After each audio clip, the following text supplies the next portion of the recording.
ఈరోజు నా ప్లాన్ మొత్తం రివర్స్ అయ్యింది, కానీ లాస్ట్లో జరిగిన ట్విస్ట్ మీకు షాక్ని ఇస్తుంది. Good morning guys, welcome to our blog. ఈరోజు మార్నింగే లేచి జామకాయలకు వెళ్ళాలని అనుకున్నా.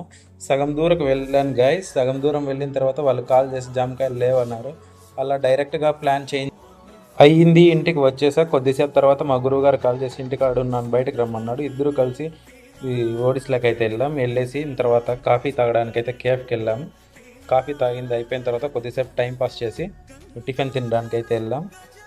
తర్వాత ఆఫ్టర్నూన్ నేను నా వైఫ్ కలిసి ఇంట్లోనే హోమ్ మేడ్ పానీపూరి అయితే తయారు చేసాం. చిన్న మూమెంటే కానీ చాలా హ్యాపీని ఇస్తుంది. ఇంట్లో మీరు బయట తినేదానికన్నా ఇంట్లోనే ప్రిపేర్ చేసుకోండి ఫ్రెండ్స్. పానీపూరి అలాంటివి చాలా బాగుంటాయి హోమ్ మేడ్. ఫైనల్గా మనం ఇప్పుడు ఎక్కడికి వెళ్తున్నామంటే లక్ష్మణ్ రెడీయా రెడీనా ఈవినింగ్ అయితే మొత్తానికి జేసీబీ వర్క్ అయితే వెళ్ళాను గైస్. మా గురువు రాలేదు కాబట్టి మా గురువు వాళ్ళ ఓనర్ నాకు కాల్ చేసి రమ్మని చెప్పాడు. ఫోన్లు ఎత్తేది ఉంది, ఫోన్లు ఎత్తాలని చెప్పేసి అన్నాడు. అందుకని నేను వెళ్తున్నాను గైస్. మొత్తానికి 7 ఫోన్లు అయితే ఉన్నాయంట. అక్కడికి మనం వెళ్తున్నాం గైస్. మొత్తానికి ఓడీస్ కరెంట్ ఆఫీస్లోకి అయితే వచ్చేసినాం గైస్. వర్క్ వచ్చేసి ఓడీస్ కరెంట్ ఆఫీస్లో ఫోన్లు ఎత్తడం.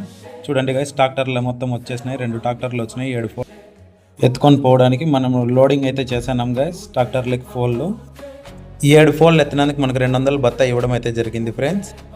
ఇది నా రియల్ లైఫ్ బ్లాగ్ గైస్. మీ లైఫ్లో కూడా ఇలా అన్ఎక్స్పెక్టెడ్గా జరిగింటే కామెంట్ చేయండి.